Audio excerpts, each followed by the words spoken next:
Welcome to EDU World Space. So in this video, we're going to write this familiar equation, that the energy of a photon is equal to hc over lambda, where h is Planck's constant, c is the speed of light, and lambda is the wavelength of the photon, in a slightly different way. So often you'll see h equals 6.626 times 10 to the minus 34 meters squared kilograms per second. But another way of writing it is that it's equal to 4.1357 times 10 to the minus 15th electron volts seconds. So this way, both of these ways of writing it are in the front of the book, and they're totally equivalent.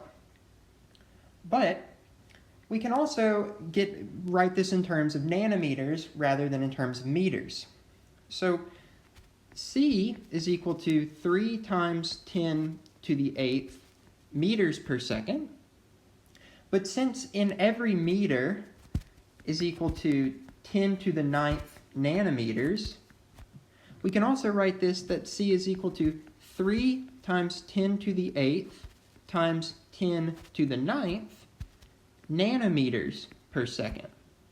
So these two things are totally equivalent. So now with that in mind, if we rewrite our formula, E is equal to 4.1357 times 10 to the minus 15th electron volts seconds, and then times C written in our second way, 3 times 10 to the 8th times 10 to the 9th nanometers per second. We can also, instead of having to convert the wavelength to meters like we usually do, we can just leave it in terms of nanometers. So lambda is lambda nanometers. So we can see that seconds will cancel, and also these nanometers will cancel. And what we're left with is just electron volts, which is a measure of energy. So the dimensional analysis is good here. So if we multiply these numbers together, what we end up with is that